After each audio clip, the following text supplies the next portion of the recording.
Bismillahirrahmanirrahim. Assalamualaikum warahmatullahi wabarakatuh. Anda bersama saya lagi, Haslina A.R. Kamaluddin, mengendalikan Skop MG malam ini.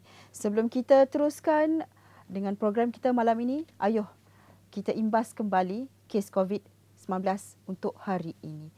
Kalau boleh saya kongsikan kepada anda, kes hari ini 9,180 kes harian. Antara yang tertinggi sebenarnya kes ini berbanding semalam, jumlahnya 8,868. Seperti biasa, Selangor mendahului carta kes harian dengan jumlah 4,400 kes. Dan Negeri Perlis antara yang paling kurang di kesan COVID-19 hanya 1 kes. Inilah dia sebenarnya jumlah yang amat menakutkan. Namun, sebenarnya juga ada kalangan rakyat Malaysia yang dah tak hiraukan kes ini. Naik, turun, banyak, sikit. Mereka rasakan apa yang penting. Mereka ada keperluan asas. Mereka ada duit sekiranya berlaku kecemasan. Baik, hari ini kita akan membincangkan dari rakyat untuk rakyat. Bicara Skop malam ini memfokuskan isu bendera putih.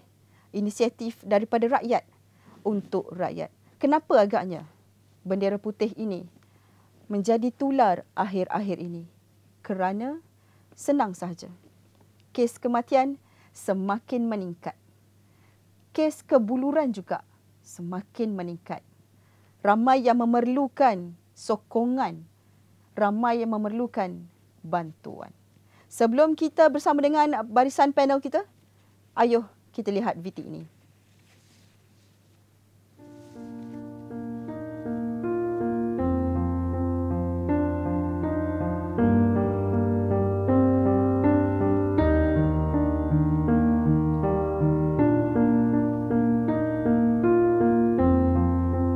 Jangan malu sebab sekarang kita cuma ada kita.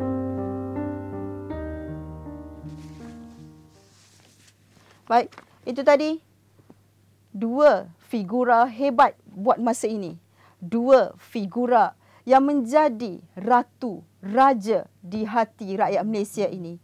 Kerana perjalanan mereka kali ini lebih memikirkan rakyat yang susah. Sudah bersedia di talian Skype. Saya perkenalkan kepada anda dua panel saya, iaitu Kuan Chee Heng atau lebih popular, lebih dikenali dengan panggilan Uncle Kentang, dan seorang lagi selebriti terkenal Malaysia, Naim Daniel. Selamat datang kepada kedua-duanya ke pentas Skop MG malam ini. Terima kasih. Baik, kepada pelayar MG, sekiranya anda ingin berkongsi apa sahaja mengenai bendera putih ini, dialu-alukan untuk berbuat demikian di ruangan komen.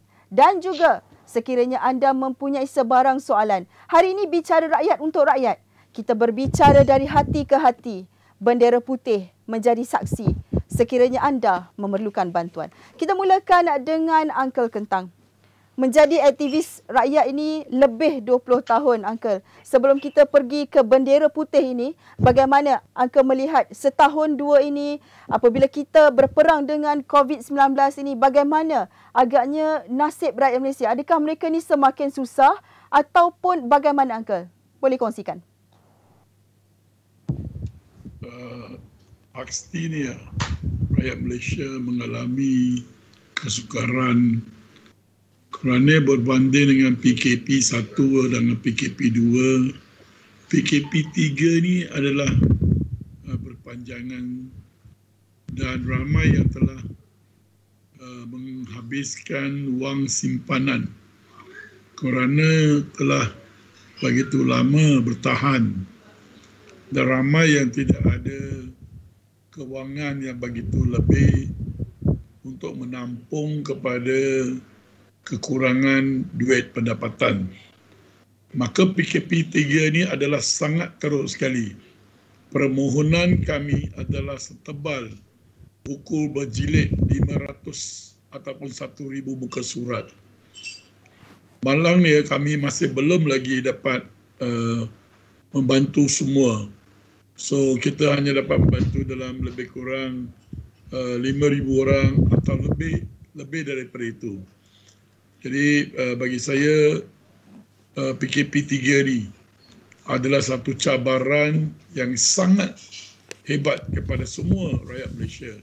Tetapi kita harus bersabar dan yakin dengan Tuhan bahawa setiap ujian itu ada hikmahnya.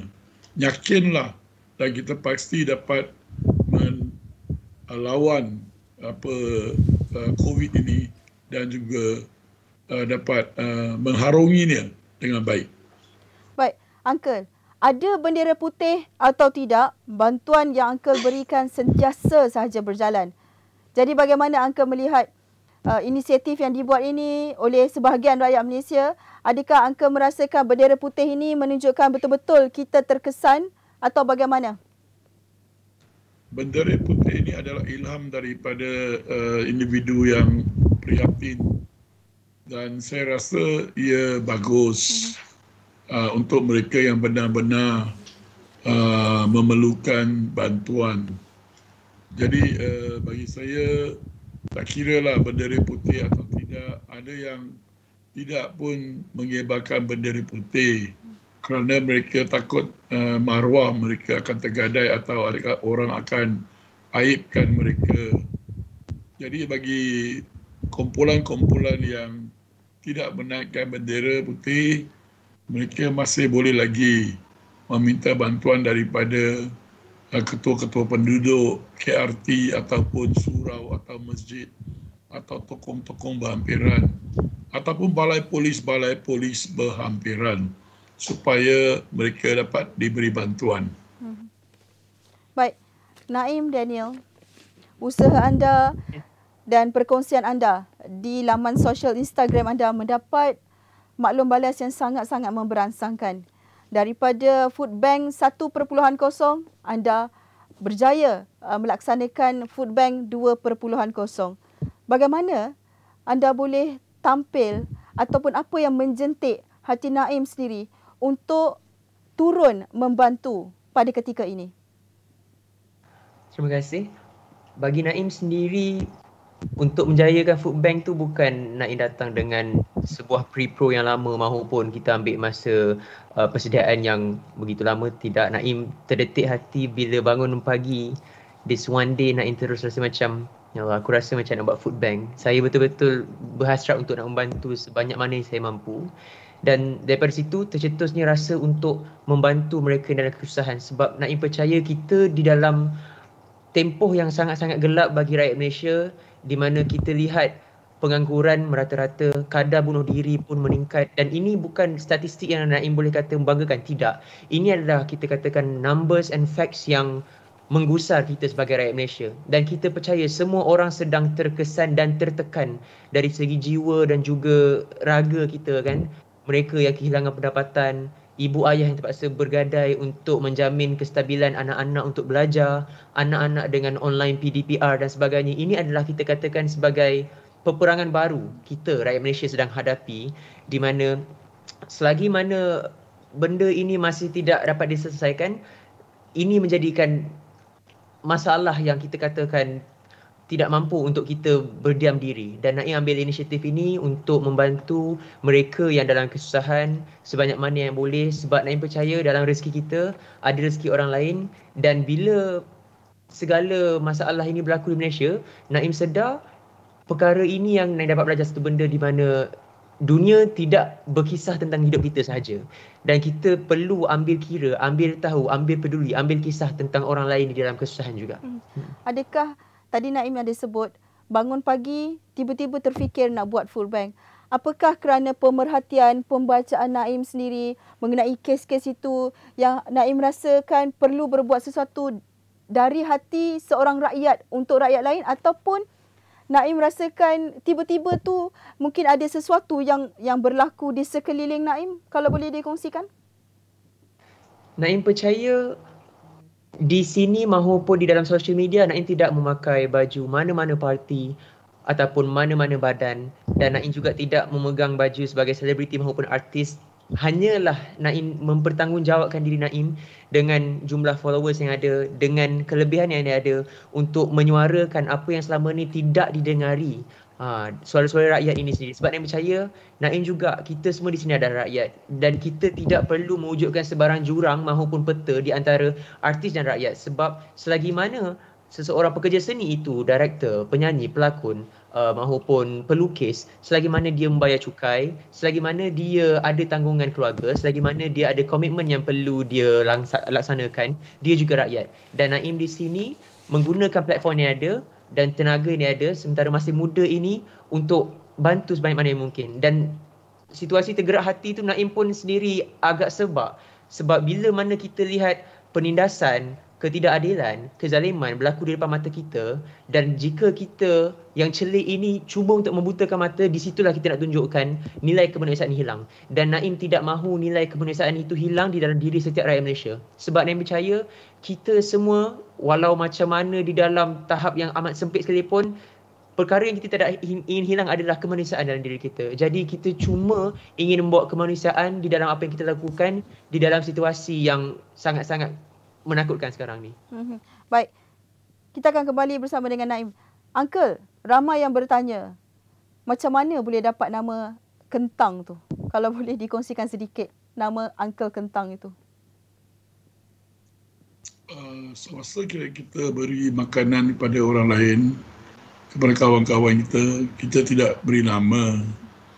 Dan apabila saya pernah melawati satu keluarga, beliau makan nasi putih dengan kecap, saya rasa sebab dan terharu kerana melihat anak-anak kecil makan beras dengan nasi yang telah masak lah, dengan kecap. Dan saya pun cari jalan untuk apa yang paling baik, sesuai untuk mereka.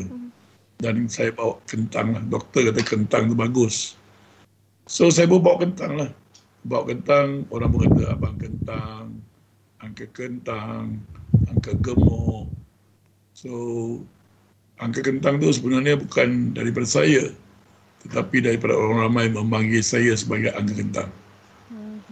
Kerana saya bawa kentang tu, setiap kali saya pergi saya bawa kentang. Baik, itu asalnya macam mana nama Kentang itu diperolehi. Saya nak bacakan komen-komen pelayar kita daripada Hulu Balang Melayu Nusantara. Dikatakan bendera putih adalah simbolik kegusaran, kesedihan rakyat. Simbol bendera putih adalah cakna dari rakyat kepada rakyat. Naim, melihat kepada ini antara yang diberikan oleh rakyat Malaysia sendiri, bukan nak kata kreativiti tetapi inisiatif ini. Apakah Naim merasakan ketika ini apabila orang dah tak malu dah untuk meminta bantuan? Kalau sebelum ini mungkin jiran-jiran yang beritahu, tetapi mereka sendiri kali ini tampil buat bendera sendiri menggunakan plastik ataupun baju kerana sangat terasa perlu bantuan dengan segera. Pandangan Naim. Saya percaya ini merupakan satu inisiatif yang baik dari rakyat kepada rakyat, di mana ini menunjukkan bagaimana walau macam mana kita terlalu terdesak sekalipun untuk datang dengan satu inisiatif yang baru. Dan Naim sangat-sangat bersyukur kepada sesiapa saja yang menggerakkan kempen bendera putih ini dahulu. Naim percaya ini adalah, kita katakan, gerakan yang baik yang kita sepatutnya ambil pandang secara serius, sebab kita tak tahu kan, sama ada selama ni mungkin kita tak pernah bertegur sapa dengan jiran kita, kita mungkin tak pernah nak say hi ataupun kita tak pernah nak beramah mesra dengan mereka. And now actually ini adalah masanya juga untuk kita boleh rapatkan kembali ukhuwah sesama kejiranan kita yang mungkin sebelum ni agak renggang. Dan Naim percaya gerakan ini tidak sepatutnya menjadi satu gerakan yang menjadi satu agenda lain ataupun perlu dipolitikkan, kerana ini adalah, kita katakan, gerakan daripada rakyat untuk rakyat juga. Dan Naim rasa ini adalah suatu inisiatif yang terbaik, menunjukkan sendiri bagaimana sebenarnya COVID-19 ini tidak melumpuhkan sistem, tetapi COVID-19 ini menunjukkan sistem yang lemah sebenarnya. So daripada situ juga kita dapat lihat rakyat dapat berganding bahu bersama-sama cuba membantu sebanyak mungkin mereka yang dalam kesusahan, dan dari situ juga kita dapat lihat sebenarnya rakyat Malaysia ini masih punya empati dalam diri masing-masing walaupun kita tahu kita sendiri ada masalah dan juga struggle sendiri yang perlu kita hadapi. Baik. Naim ada tim, berapa ramai tim untuk melaksanakan aktiviti ini? Untuk aktiviti ini so far Naim dengan kawan Naim seorang, di mana kami 2 orang saja, dan ada juga di Instagram mereka yang cuba DM tanya untuk boleh tak kami nak buat sumbangan juga, dan Naim pun agak terharu disebabkan begitu mulia sekali hati rakyat Malaysia ini walaupun kita sama-sama sedang susah tapi masih ingin menyumbangkan. So buat masa sekarang Naim tidak buat sebarang public donation dan segala dana adalah datang daripada Naim dan juga daripada mereka yang contact Naim personally through my contact numbers, dan kita cuba agihkan segala fund yang mereka bagi itu di dalam bentuk barang-barang keperluan lah, barang-barang asas seperti beras, tepung, gula, garam dan sebagainya. Baik, Uncle, selain daripada bantuan bekalan makanan asas, Uncle juga mempunyai van jenazah, ada juga perkhidmatan-perkhidmatan lain yang Uncle sediakan untuk membantu mereka yang susah. Kalau boleh dikongsikan Uncle, selain pada bantuan-bantuan asas ni, perkhidmatan ini bagaimana dia boleh membantu rakyat Malaysia? Sebelum kita buat live tadi, ada seorang wanita Melayu telah menelpon saya kerana beliau perlu buat kemoterapi selama 25 hari. Dan beliau harap kita dapat menyediakan tempat penginapan dia semasa dia di IKN nanti. Jadi salah satu daripada ini adalah rumah RM RM1 kita. Dan pada sebenarnya saya juga memasukkan beberapa keluarga secara senyap-senyap ke dalam rumah-rumah yang sedia ada, di mana telah disumbangkan oleh orang ramai. Jadi dalam kita juga ada orang kata jalinan untuk mendapatkan kereta untuk ibu-ibu tunggal yang perlukan kereta untuk kelangsungan hidup. Kerana kedai sewa kereta mempunyai 800 biji, tiada orang sewa. Jadi saya kata mengapa tidaknya kamu bagi pada saya dengan harga yang murah, sewa yang murah, dan saya jamin semuanya.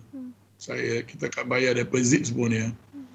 Dan ibu-ibu ni bolehlah, kerana ibu-ibu tunggal ni bolehlah menjalankan pelaksanaan hidup mereka.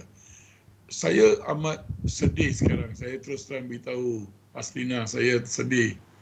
Kerana kalau ibu tunggal, mereka lebih terkesan bila mereka masa tiada ada PKP ataupun tiada ada COVID, mereka boleh bertahan untuk anak-anak mereka. Tetapi ibu tunggal yang bekerja lebih masa untuk menjaga anak-anak semua, mereka terjejas dan mereka tidak ada jalan lain. Jadi bagi saya, inisiatif lain adalah ambulan kami masih lagi bergerak dan masih ada di luar sana pada malam ini.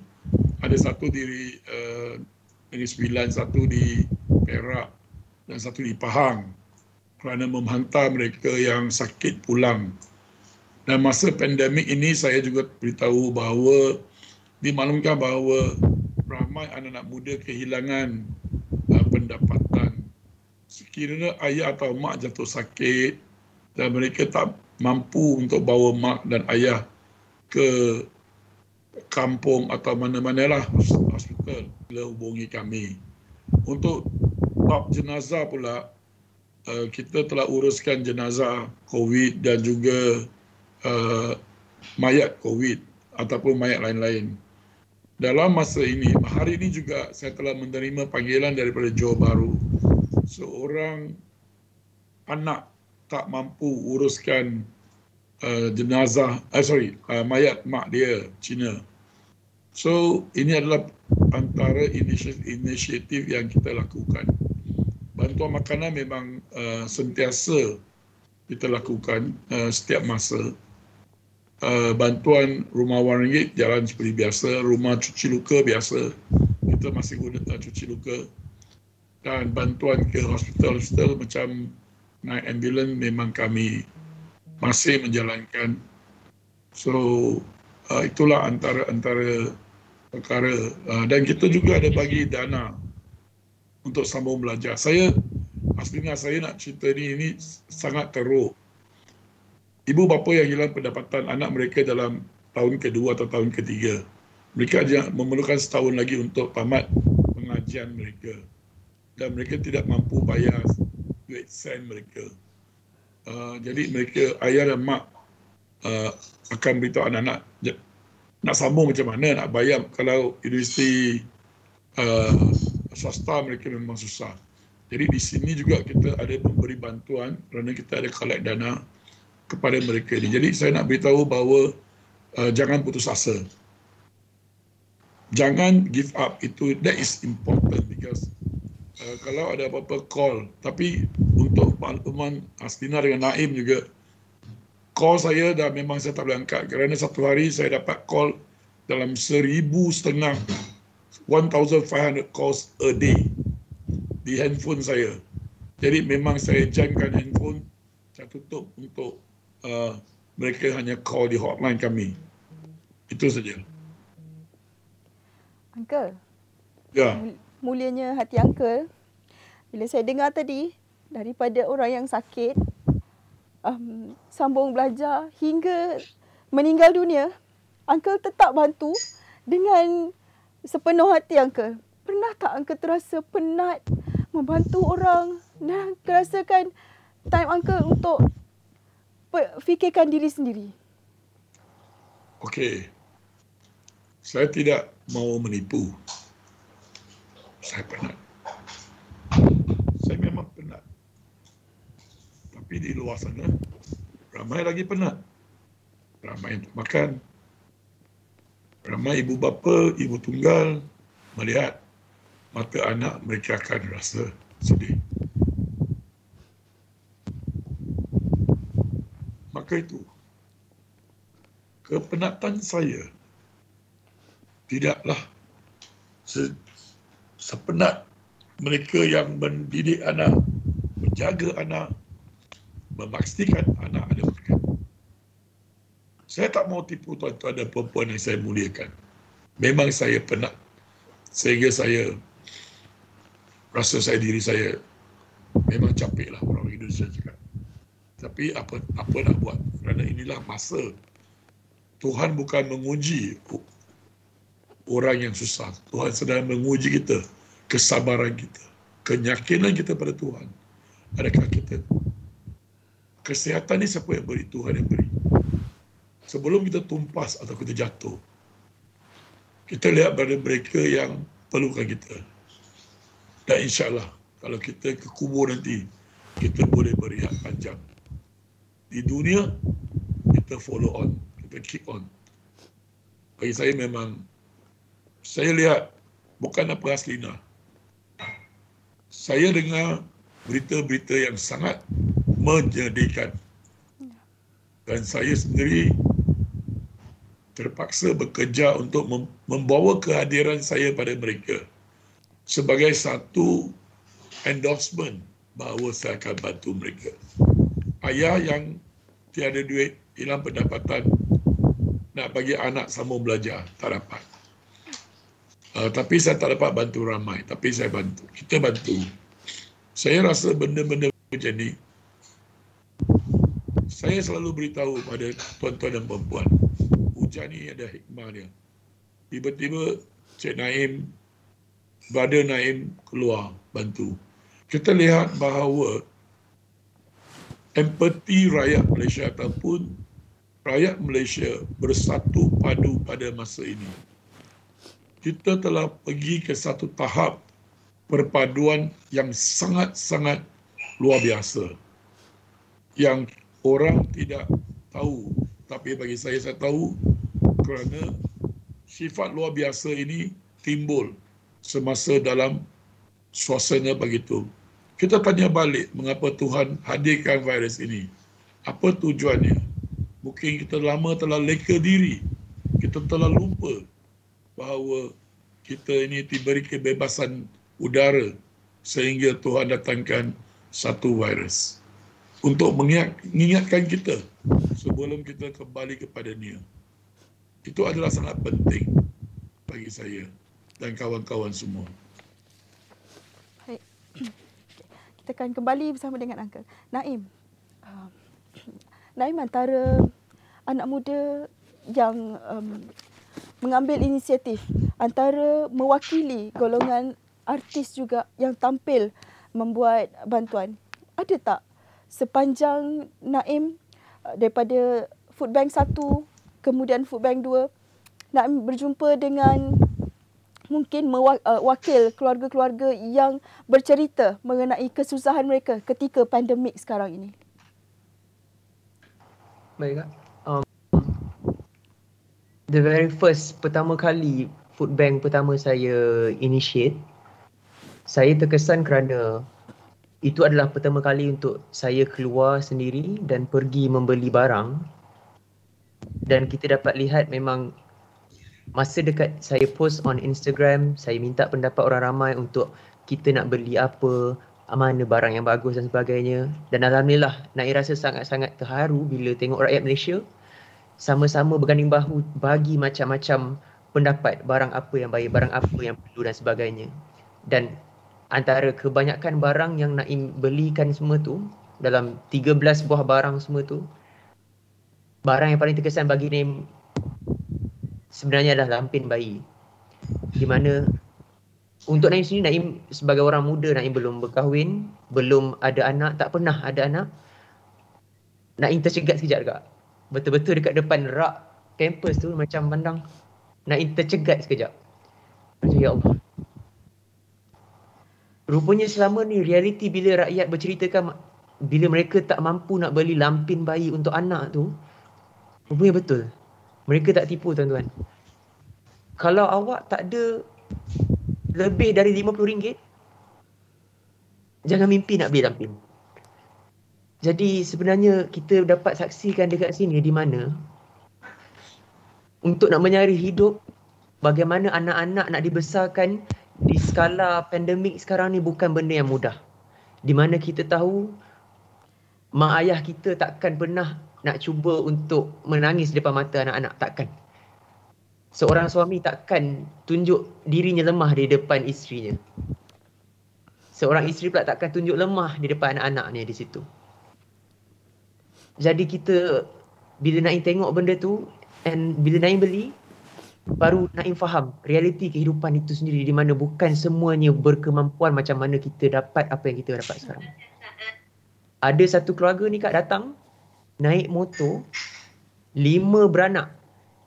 Ibunya dekat belakang pegang anak kiri kanan, depan ada abang, adik kecil seorang, ayah dia bawa. Datang untuk mengambil barang bantuan tu. Dan kita dapat lihat dekat sini rupanya kalau kita tak buat, kita tak tahu. Kalau kita tak tengok, kita tak tahu. Kalau kita tak gerakkan. Jadi benda ni mengajar diri kita sendiri. Betul, Naim setuju dengan Uncle Kentang di mana ujian COVID-19 ni sebenarnya, ujian ini bukan hanya untuk mereka yang sedang susah. Tapi ujian keimanan untuk mereka yang sedang senang. Apa yang kita buat bila kita ada kemampuan? Apa sumbangan kita bila kita ada kudrat yang lebih? Apa bakti kita jika kita mampu membantu? Jadi ini adalah ujian bagi semua lapisan masyarakat di mana kita hanya cuba untuk membantu. Kita tolak tepi dulu soal politik. Kita tolak tepi soal parti. Kita tolak tepi soal jawatan dan kuasa. Rakyat tengah sakit. Rakyat tengah sakit dan rakyat tengah menderita. Macam mana kita boleh nak tidur malam mengenangkan kita boleh tahu yang masih lagi ada rakyat yang sedang tak makan. Anak-anak yang terlantar dekat rumah. Orang yang berfikir sama ada nak cabut nyawa mereka sendiri sebab dah tak tahu jalan lain dah nak fikir. Jadi ini adalah ujian untuk kita semua. Tambah-tambah kepada mereka yang mempunyai kuasa, mempunyai kemewahan, mempunyai pengaruh. kita perlu jadi manusia untuk ketika ini. Tidak perlu jadi mereka yang megah dengan itu ini, tapi kita hanya cubalah rakyat Malaysia sekalian, cubalah sekalian rakyat Malaysia sekalian, cubalah kita menjadi manusia. Datuk-datuk, Tan Sri, kakak, abang, adik, YB sekalian, kita cuba jadi manusia saja sekarang. Janganlah jadi lain. Sebab ini yang membezakan kita, bila kita ada ihsan atau tidak adalah sama ada kita memanusiakan diri kita balik. Jadi cubalah jadi manusia. Baik.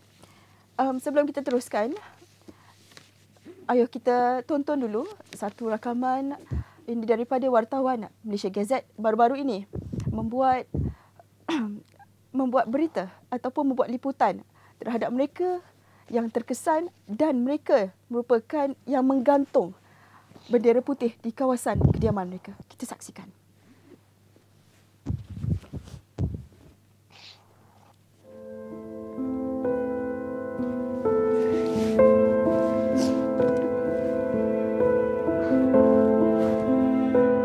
Ya, sebelum ni dah COVID ni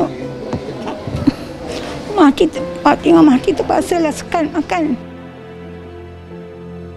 Mati ingatkan orang kaya-kaya. Dia macam tak tahulah pula jiran-jiran mengeluarkan duit banyak.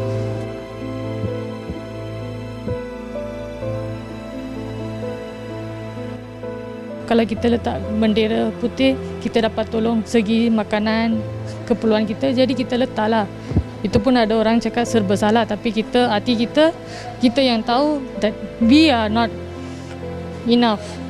Sebab ambil gaji pun ngam-ngam cukup nak bayar bil elektrik, sewa, duit phone macam tu, duit motor. Jadi itu penting. Kalau tak bayar benda tu semua, dia akan jadi tunggakan nanti one of the day berlambak. Jadi kita kena tengok itu dulu, baru lepas tu makanan. Kalau kita bayar itu, makanan pula kita tak cukup nak beli. Jadi kita mintalah tolong secara macam ni. Bukan nak main-main kita minta. Really we can not afford, kita minta.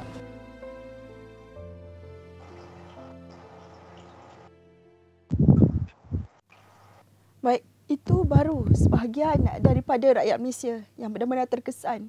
Saya sebenarnya tersentuh bukan saja dengan angka, dengan keprihatinan Naim Daniel, juga sebenarnya tersentuh dengan rakyat Malaysia sendiri. Seperti Anti cakap tadi, gantung bendera putih rupanya yang membantu jiran sekeliling. Begitu cakna sebenarnya kita dengan rakyat ataupun jiran-jiran kita. Baik, saya nak bacakan komen daripada pelayar. Nama dia Kin Giok Luar. Selut Uncle Kentang, hati yang mulia. Sanggup tolong sesiapa, tak kira bangsa. Inilah contoh yang terbaik. Penatnya tiada batasan. Kesabarannya yang tinggi. Inilah kejujuran seorang insan yang berjiwa rakyat. Berat kita memandang Uncle Kentang. Berat lagi bahu yang memikulnya. Forever God bless you, Uncle Kentang. Ini baru satu saya bacakan. Nanti ada juga yang dikatakan Naim, seorang anak muda yang sanggup turun padang membantu. Ini pelayar-pelayar Malaysia Gazette.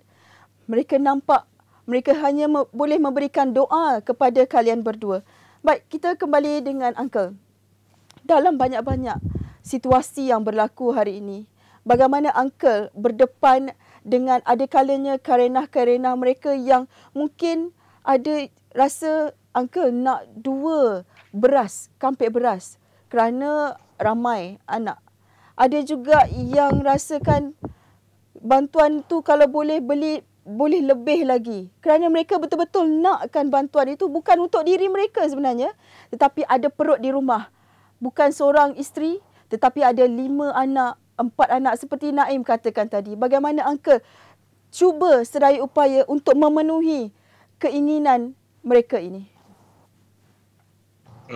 Peristiwa yang menyedihkan hati saya hari ini adalah di mana saya ditegur oleh seorang PJK kawasan penduduk, di mana pagi tadi ada saya siarkan bahawa ada orang nak minta bantuan makanan. Jadi adalah orang tegur saya, dia kata kita dah bagi, apa salah you sibuk nak bagi lagi. dia kata ini macam sesungguhnya mengaibkan kita yang berusaha untuk bantu mereka yang lapar. Kita kena husnuzon, bersangka baik.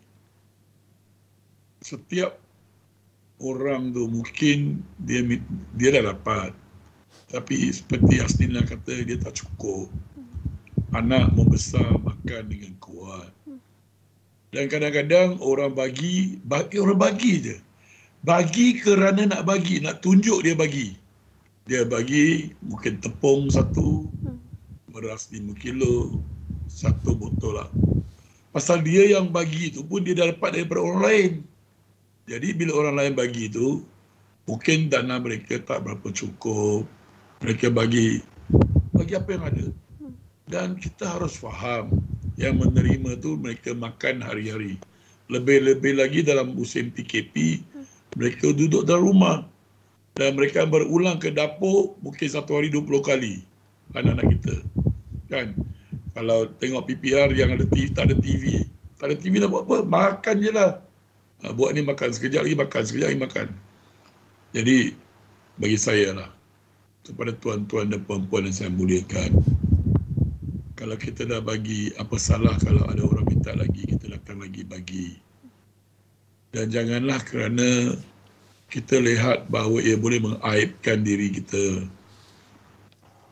Ya, sebenarnya tidak. Sebenarnya bila kita terima maklumat-maklumat macam ni, kita harus bersyukur kerana ada lagi yang meminta. Dan bagi saya, kehadiran orang susah ni bukan untuk membeban kita. Tuhan tidak menguji orang yang susah. Tuhan sedang menguji orang yang mampu. Adakah kamu bantu atau tidak? Kerana Tuhan sedang menambahkan ganjaran kita di akhirat nanti. Itu adalah satu peluang untuk kita menambah ganjaran akhirat.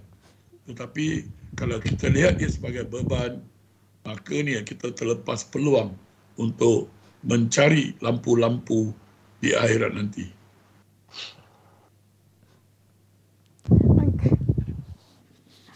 Banyak sekali kata-kata Uncle yang benar-benar terkesan buat hati saya. Saya betul-betul minta maaf sekiranya teremosi sikit malam ni.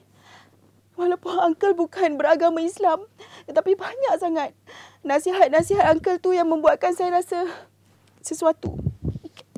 Naim, kalau boleh dikongsikan mungkin selepas ini akan ada lagi siri-siri bantuan Naim dan juga mungkin melebar luaskan lagi siri-siri food bank Naim sendiri, bukan lagi sekadar di kawasan Semenyih, mungkin akan berada di luar kawasan Selangor. Bagaimana? InsyaAllah kalau selagi mana kita ada daya dan upaya, Naim akan terus, sebab Naim percaya usaha ini tidak sepatutnya berhenti di sini. Selagi mana kita tengok orang susah keliling kita, kita tolong semana-mana yang kita mampu. Sebab Naim percaya Allah pun dah janjikan kan, kalau kita tolong orang, Allah tolong kita. Dan jangan pernah rasa rugi ataupun takut untuk menyumbang. Sebab dalam masa kita membantu orang lain itu, secara tak sedar kita sedang membantu diri kita balik. Dan Naim percaya segala apa yang dipertanggungjawabkan ke atas kita di muka bumi ini akan ditanya balik nanti masa kita dekat sana. Jadi sepanjang tempoh yang kita ada ni, kita manfaatkan dengan baik. Yang mana boleh membantu, kita bantu. Selagi mana kita tahu ada saudara mara yang tak makan, jiran-jiran kita yang kesusahan, selagi mana tangan kita mampu memberi, kita bagi sebaik mungkin. Dan Naim nak ingatkan juga, di dalam masa kita tengah kesempitan ni, Naim minta tolong sangat, bukan saja kepada yang memberi bantuan, kepada yang menerima bantuan sekali. Jangan kita aniaya rezeki orang lain.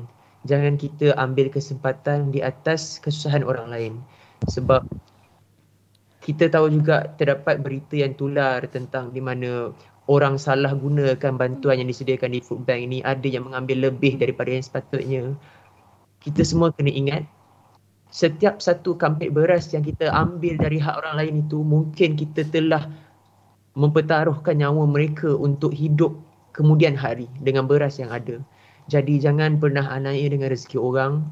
Jangan salah gunakan kemudahan maupun bantuan yang telah diberi. Dan kepada anak muda yang seangkatan dengan Naim, Naim minta tolong kepada mereka, terutama sekali yang masih lagi ada daya dan upaya, yang mungkin ada kelebihan dari segi pengaruh dan juga kewangan. Jangan segan. Jangan segan untuk membantu. Sebab kita kena tahu dunia ini bukan tentang kita sahaja. Hidup ini bukan untuk kita sahaja. Rezeki kita bukan semua rezeki kita. Dalam rezeki kita, dalam RM10 kita, dalam RM1000 kita, ada duit orang lain, ada rezeki orang lain. Jadi membantu sebanyak mana yang kalian mampu. Kita buktikan sama-sama bahawa walaupun anak muda ini masih lagi baru, masih lagi mentah, tapi kita punya empati. Kita punya kemanusiaan dalam diri kita. Kita sama-sama sayangkan rakyat Malaysia. Kita sayangkan negara kita. Kita rindukan Malaysia yang sihat. Kita rindukan Malaysia yang harmoni. Kita rindukan Malaysia yang dulu. Sama-sama kita bergerak ke arah itu dan insya-Allah Tuhan akan bantu. Tuhan dengar rintihan orang yang dalam kesusahan. Mudah-mudahan. Baik. Saya bacakan komen daripada Ayu Zihan Harun. Naim contoh anak muda yang matang berfikir yang jarang ada pada semua orang anak muda. 7 Jam. Both are great people. Abdul Rahim kata, jangan kira bangsa apapun, kita bantu kita. We stand together. Moon San kata, ya uncle. Banyak lagi komen-komen. Nanti saya akan bacakan satu persatu. Sebelum kita teruskan, ada satu lagi VT untuk tontonan anda. Kita saksikan.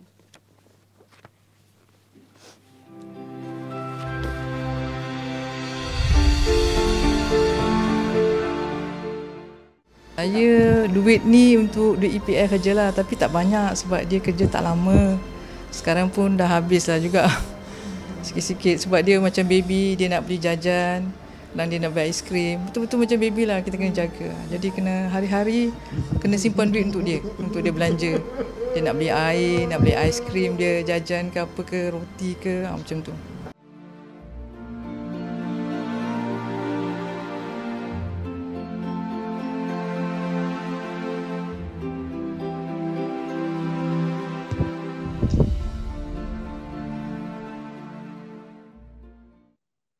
Baik. Wanita itu berkongsi terpaksa menggantung bendera putih di hadapan rumahnya kerana yang disebut tadi adalah suaminya. Suaminya mengalami kemalangan dan akibat daripada kemalangan itu, suaminya seakan-akan jadi seperti baby. Nak makan keropok, jajan, nak makan aiskrim. Jadi keperluan harian itu perlu dipenuhi untuk menjaga suami, ubat-ubatan. Sebenarnya ada klip di hujung tu, beliau perlu pergi ke hospital menggunakan Grab RM60 untuk pergi dan pulang. Tapi beliau tidak mampu. Kerana itu terpaksa menggantung bendera putih di hadapan rumah. Ini yang berlaku sebenarnya kepada pelayar. Menggantung bendera putih, dah tak malu lagi dah. Biarlah orang tahu kita susah. Tidak melalui orang lain untuk memberitahu kita susah. Biar orang tahu kita perlukan bantuan pada ketika ini. Bukan bantuan duit besar pun, tapi hanyalah sekampit beras mungkin. Keperluan asas, gula, garam dan tepung. Sekurang-kurangnya, ada yang mengatakan kepada kami, sekurang-kurangnya kami boleh buat lempeng untuk anak-anak. Saya tidak boleh menggambarkan pada tahun 2021 ini kita terhimpit dengan masalah sebegini. Uncle, bagaimana Uncle melihat senario hari ini? Ramai yang terpaksa buang kerja. Saya rasakan mungkin sebelum-sebelum ini bantuan Uncle lebih tertumpu kepada ibu tunggal yang tidak bekerja ataupun pasangan yang B40 tak ada kerja ataupun rumah mereka pun sewa tidak mampu bayar. Tetapi pada saat ini, keperluan yang diberikan adalah mereka yang terkesan dibuang kerja secara tiba-tiba, tidak dapat membayar mungkin hutang-hutang di hotel, komitmen mereka dan juga sewa rumah. Bagaimana Uncle melihat semakin ramai yang susah ketika ini? Tidak dinafikan bahawa memang ramai. mungkin bukan dibuang kerja tapi diminta untuk rehatkan diri dulu. Kerana ada satu kes dia buat car salesman pun tak boleh buat. Lepas tu malam dia kerja dekat hotel pun tak ada buka. Jadi dia punya pendapatan tu jam.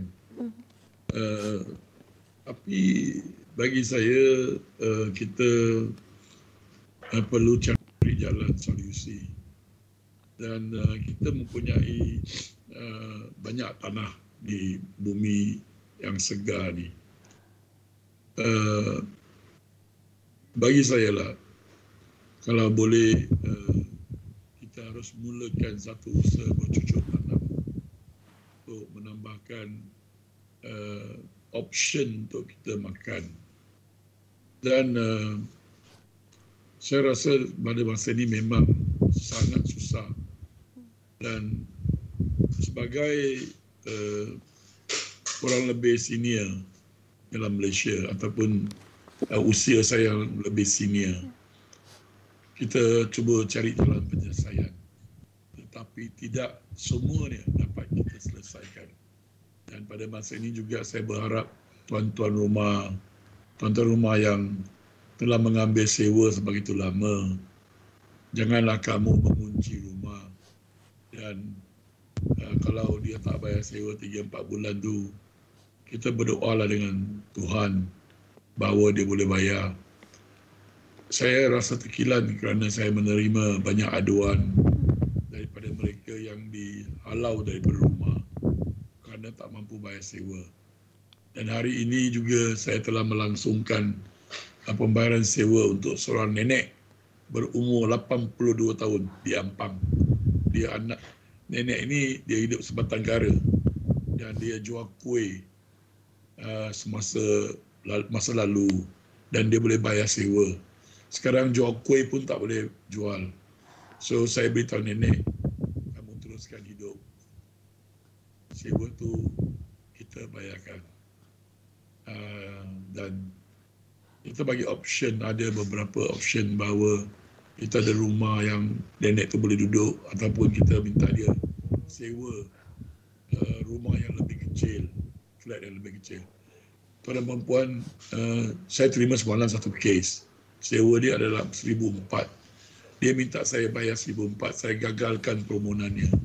Saya kata kalau saya bayar 1,400 ni, confirm bulan depan dia akan cari saya, bulan depan lagi cari saya. Carilah rumah yang kecil sikit. Dalam keadaan ini adalah orang kata adaptation. Kamu kena adapt to the situation. Kamu kena keluar daripada comfort zone kamu. Tidak boleh kamu duduk di rumah yang besar lagi. Kamu perlu bertukar ke rumah yang kecil. Saya rasa, saya dah kata tadi daripada permulaan, Tuhan menguji kita untuk mencari kesebaran kita ataupun kalau orang Islam lah ya, dia kata ketakwaan kita pada Tuhan. Our belief to the God. And how are we going to to be, orang kata, nyakit. So tuan-tuan dan puan, ambil ayat ni. Tuhan tidak akan membebankan kamu lebih daripada apa yang mampu kamu tanggung. Dengan itu, saya rasa kita harus bersabar banyak. Dan kita harus cari jalan untuk penyelesaian. Dan bukan untuk, orang kata, berputus asa. Please. Baik, benar sekali Uncle. Tuhan tidak akan menguji hamba-hambanya selagi kita mampu memikulnya. Saya bacakan komen daripada pelayar sebelum kita tanyakan soalan kepada Naim. Ayu Zihan kata, mari kita sama-sama berdoa agar hidup Uncle dan Naim dan juga penderma-penderma yang lain sentiasa di bawah lindungan ilahi hingga ke jannah. Berjaya dunia akhirat. Amin, amin, amin ya Rabbal Alamin. Yuki Quif, moga Uncle tak putus rezeki. Kami doakan Uncle sihat sejahtera. Amin. Pensel Taming Sari, jaguh di dalam hati ada ketinggian dan kemuliaan akhlak yang mulia. Banyak sekali komen-komen. Saya go through apa yang saya nampak je. Naim, bagaimana Naim melihat? Naim tadi sebut sekarang ini anak muda perlu ada empati. Anak muda kena saling bantu-membantu. Apakah sekarang ini Naim merasakan ini masanya semua rakyat Malaysia berganding bahu, tidak kira warna kulit, agama, agar kita tidak lagi duduk dalam kesusahan seperti Uncle dan Naim katakan tadi. Itu berlaku di depan mata kalian. Susah. Dan mungkinkah cadangan-cadangan daripada Naim sendiri untuk kita berganding bahu bersama-sama agar kemiskinan, kesusahan ini boleh dihentikan? Naim percaya kita harus belajar daripada sejarah, bukan? Sebab untuk kita tidak mengulanginya, kita harus belajar daripada sejarah. Dan kita telah lihat contoh apa saja yang berlaku, keberobrokan yang berlaku sebelum ini dalam negara kita. Kita mampu belajar dan kita mampu membuat dengan lebih baik lagi. Dan inilah fungsi terutama sekali kepada anak muda yang sebaya seangkatan dengan Naim maupun yang lebih tua sikit daripada Naim. Kita sama-sama berganding bahu dekat sini bukan untuk siapa-siapa tapi untuk kita semua sendiri. Dan untuk kita sama-sama menuju ke arah Malaysia yang lebih baik itu bermula dari sekarang. Bukan sahaja sekarang. Maksud saya dah lama. Tapi sekarang ni untuk kita penambah baikkan dengan apa yang kita mampu buat. Kita tidak lagi hidup seperti mana zaman tok nenek moyang kita cuba capai kemerdekaan. Tetapi sekarang perang yang kita sedang hadapi ni, perang dengan benda yang kita tak nampak. Perang yang kita tak tahu pun ada di sekeliling kita sekarang ni, iaitu virus itu sendiri. Kita harus cakna dengan sekeliling. Dan macam mana yang kita mampu zahirkan, tak kisah dari segi pertolongan kita ke apa. Kita tahu sekarang social media merupakan medium yang paling rapat dengan semua rakyat Malaysia. Tambahan pula sekarang semua sedang dikurung, bukan? Dekat rumah masing-masing. Dan telefon kita ni menjadi benda paling utama sekarang dah untuk kita telusuri apa yang sedang terjadi. Gunakan social media anda sebaik mungkin. Especially ketika zaman pandemik ni, kita tak pernah tahu kan dengan apa yang kita sampaikan, dengan apa yang kita zahirkan di social media itu, kita harus berhati-hati. Dan sebolehnya ambil ianya sebagai tanggungjawab untuk kita sama-sama sebarkan awareness tentang apa yang berlaku di sekeliling kita. Ini adalah penting sebab kita tahu semua orang sedang tenat dengan masalah sendiri. Jadi kita tunjukkan yang baik-baik. Kita kongsikan yang baik-baik sebab kita tak tahu macam mana sebuah kata-kata itu mampu menaikkan ataupun mampu menggoreskan hati seseorang dengan social media. Jadi kita bukan sekarang memegang sebuah telefon tapi kita memegang kuasa. Kuasa untuk kita melakukan kebaikan maupun sebaliknya. Jadi pilih kuasa apa yang ingin kita zahirkan. Baik. Uncle. Uncle Kentang. Selepas lebih 20 tahun, Uncle menjadi aktivis rakyat. Turun membantu mereka dalam kesusahan. Pernah atau tidak, Uncle terfikir, sekiranya satu hari nanti, Uncle dah tiada lagi, apa akan terjadi? Tuhan akan mengaturkan orang lain ambil alih lah. Mesti adanya tidak, kita ni bersilih ganti. Dan akhirnya kita akan kembali juga. Jadi jangan risau part itu saya rasa Tuhan akan aturkan orang lain untuk buat juga. Dan saya rasa ramai yang buat di luar sana. Hanya saya menggunakan social media untuk mencari lebih sokongan untuk membuat sesuatu. Dan kita ni kalau ada sokongan tu bukan kekuatan kita, sebenarnya kekuatan Tuhan. Kalau kita ada kekuatan tu adalah orang kata percaturan Tuhan. Bukan kita ni terror ataupun kita ni dapat banyak likes ke banyak apa kan, no. Sesungguhnya semua yang terjadi ini orang kata kun fayakun. Kan? I follow the Islam, some of the Islam words because it is applicable to a part of my life also. So saya rasa apa akan jadi. Jangan risau dan kita serah pada Dia. Itu yang paling penting. dan no one is indispensable. Siapa pun di dunia ini akan kembali, dan tapi dalam pandemik ini kita lihat orang Malaysia telah bersatu, satu jiwa Aslina, dan makanan agak cukup mencukupi, sehingga saya cari stok minyak masak botol kecil. Saya terpaksa tempah, maksudnya ramai food bank telah ambil daripada pembekal, sehingga saya mengalami masalah sedemikian. So kita lihat betapa orang kata mulianya setiap insan rakyat Malaysia. Dan kita juga ada orang tegur saya, mengapa kamu tolong orang bukan warga negara ataupun parti. Kerana parti juga, kalau kita refer balik, ayat yang saya suka adalah surah Al-Hujurat ayat ke-13. Awal moyang kita. Kita syaiwan moyang. I tak pilih I dilahirkan sebagai Cina. Naim tak pilih dilahirkan sebagai orang Melayu. Itu semua telah tentukan oleh Tuhan. Dia tak pilih dia jadi warga Pakistan, Hindu ataupun apa. Kalau kita adalah orang yang beragama, kita seharus membantu setiap insan yang dalam kesusahan. Tak kira dia Myanmar ke, dia Pakistan ke, atau Afghanistan ke. Kita ni bantu semua. Tapi macam Naim kata, ada kala mereka mengambil kesempatan. Itu yang kita susah untuk ambil kira. Jadi bagi saya terima call semalam.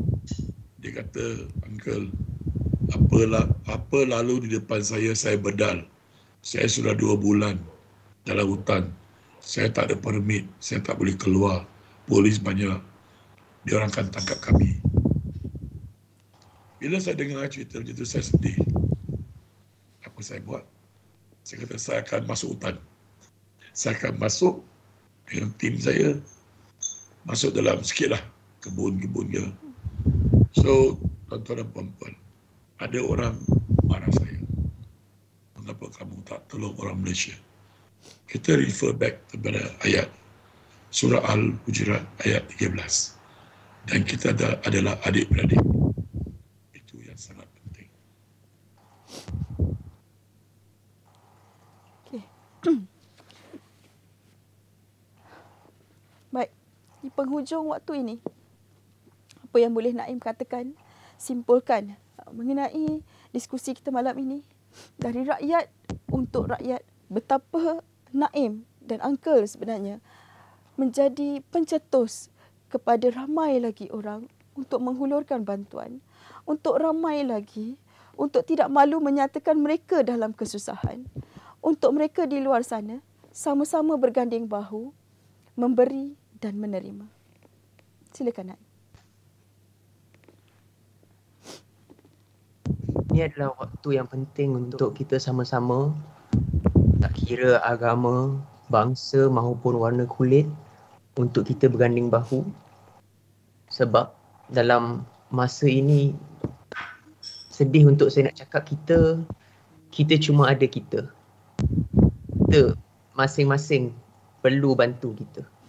Bantu abang adik kita, ibu bapa kita, jiran tetangga kita, kawan-kawan kita yang kesusahan. Bukan saja dari segi wang ringgit, makanan, tapi emosi juga. Kita tahu ramai orang yang mungkin sudah rasa hilang harapan untuk hari esok dan sebagainya. Kita jadilah harapan itu. Kita jadilah impian itu untuk mereka. Sebab Naim percaya ramai lagi orang dekat luar sana yang juga membantu. Malaysia, kita sama-sama. Naim tak tahu nak cakap banyak lagi sebab malam ni terlalu banyak kan perasaan yang bercampur baur dengan kita semua. Cuma nak harapkan agar semua kekal tabah, walaupun mungkin tabah itu mungkin adalah benda terakhir yang kita ada dalam diri kita. Dan nak ingatkan sekali, jangan hilang manusia dalam diri kita selama ini. Jangan hilang ihsan antara kita sama kita. Dan jangan pernah ukur seorang dari warna kulit, bangsa maupun agama sebab kita semua sama. Kita sayang sama-sama, kita senang sama-sama, kita susah sama-sama. Dan Naim harap agar semua jagalah diri masing-masing. Jaga juga kesihatan mental. Sekarang semua orang dah penat. Tambah-tambah lagi bila kita didatangkan dengan work from home, kita burn out. Saya faham. Tapi kita harus percaya selepas hujan mesti ada pelangi. Jadi insya-Allah Naim dekat sini mendoakan agar semua yang menonton live ini, semua rakyat Malaysia mungkin yang tidak dapat menonton live ini agar dipeluk cinta Tuhan sentiasa dan dikuatkan hati mereka dan terus tabah dalam menghadapi segala apa yang berlaku. Naim bersama anda semua. Kita bersama anda semua insya-Allah. Uncle, mungkin kata-kata akhir Uncle melihat bagaimana agaknya kesusahan Uncle. Kalau dulu tidak ramai aktivis masyarakat seperti Uncle. Tadi Uncle katakan sudah ramai yang membantu. Juga persoalan saya, sekiranya Uncle tak ada lagi lepas ini, bagaimana Uncle merasakan apakah kelangsungan terhadap Uncle Kentang itu akan diteruskan? Apa agaknya yang boleh Uncle simpulkan mengenai diskusi kita malam ini, Uncle? Saya memang kita ada buat persediaan untuk peralihan tugas kerana kita pasti akan kembali. So kita kena ada satu sistem untuk peralihan tugas. Bagi diskusi malam ini, terima kasih pada Naim sebagai seorang anak muda yang begitu prihatin dalam menyediakan makanan kepada mereka yang kelaparan. Kepada rakyat Malaysia, sesungguhnya hujan ini datang daripada Tuhan dan kita harus sabar dan kita akan perlu yakin pada Tuhan. Saya berkata baru sedemikian kerana ada ramai yang hampir putus asa. Tetapi kalau kita lihat daripada segi agama, jangan putus asa. Food bank banyak, makanan banyak, kita mampu sediakannya. Yang tadi Naim kata kena jaga kesihatan mental dan kita harus juga masa inilah kita mengambil masa untuk mengaji sesuatu yang baik di dalam rumah, menjadi seorang ibu bapa ataupun ayah yang boleh mendorong anak-anak untuk membuat kebaikan. Tuan-tuan dan puan, kita harus bersatu padu supaya tidak keluar dari rumah ataupun supaya kita dapat mengongkong penularan wabak COVID. Hanya satu cara saja kita boleh keluar daripada kesusahan ini adalah dengan cara mengongkong penularan. Dan kerajaan akan membuka balik semua sektor ekonomi. Ini adalah tanggungjawab, ini adalah masa untuk kita patriotik pada negara. Patriotik ini ialah supaya kita tidak kena dengan COVID. Kita kena, macam Naim kata tadi, kita leka, kita letih, kita burn out kerana terlalu lama PKP. Tapi tuan-tuan dan puan, marilah kita sahut cabaran ini. Kita memulakan semula PKP 1 di mana kita semua kendiri diri di rumah. Dan kita membuat sesuatu yang baik sehingga angka menurun ke puluhan sahaja. Supaya ekonomi, sektor ekonomi boleh dibuka semula dengan cepat, barulah kita boleh keluar daripada kepompong kesusahan ini. Maka itu saya menyeru pada rakyat Malaysia. Kita harus memulakan semangat untuk membuat sesuatu untuk mengongkong penularan. Ramai anak-anak muda masih ambil leka. Dan saya rasa ini amat menyedihkan kita kerana mereka ekonomi terjejas. Saya terima kasih pada Puan Cik Aslina, Malaysian Gazette. Kirim salam dengan Syaril, Kadir. Of course, Malaysian Gazette, you are doing the best. And I rasa ini forum yang sangat berinspirasi dan juga memanfaatkan rakyat. Saya menyuruh semua rakyat tolong derma, tolong buat food bank macam Naim di kawasan masing-masing. Kalau tak cukup, boleh datang angka kentang sini, kita boleh send in our truck, kita boleh bantu. Dan kepada mereka yang lapar, jangan lihat anak-anak you lapar. Terus pergi ke food bank masing-masing. Dan saya minta surau-surau untuk mainkan peranan masing-masing KRT. Cubalah buat pemantauan yang lengkap untuk memastikan tidak ada seorang pun di Malaysia ni kelaparan. Itu saja. Terima kasih saya ucapkan kepada Angka Kentang, juga Naim Daniel. Malam ini, bicara rakyat untuk rakyat. Kita menyelami bagaimana nasib-nasib rakyat, menyelami dua figura hebat ini. Tabik hormat saya buat anda berdua. Saya doakan agar anda terus sihat, terus maju jaya, terus bersama-sama membantu rakyat Malaysia. Terima kasih kepada anda berdua. Baik, saya akhiri dengan satu nukilan yang saya terima. Ada apa pada bendera putih? Kibaran bendera putih menjadi tanda, bukanlah petanda menyerah diri. Jauh sekali ingin menagih simpati. Diri sendiri bukanlah keutamaan, tapi perut keluarga yang perlu diisi. Benar, ada agensi yang membantu, tapi ada ketikanya ia begitu rumit. Bendera putih bukan propaganda politik. Tiada niat untuk menjatuhkan sesiapa, lebih kepada sifat kemanusiaan sesama manusia. Berapa nyawa perlu hilang bila tekanan menyerang. Rakyat semakin terdesak. Rakyat sentiasa berlawan dengan emosi. Sekarang bukan masa untuk menyalahkan sesiapa. Tapi kita perlu bangkit. Bangkit demi menyelamatkan semua. Mereka tidak minta lebih. Cukup menampung diri dan keluarga untuk sementara waktu ini. Dalam rezeki kita, pasti ada rezeki orang lain. Nukilan Linda Kamal. Renung-renungkan pelayar-pelayar Malaysia Gazette. Hari ini, hari mereka. Esok, kita tidak tahu. Nilai-nilai kan tidak salah berkongsi rezeki. Kerana tidak miskin bila kita bersedekah. Saya Haslina Iar Kamaluddin mengundurkan diri. Assalamualaikum.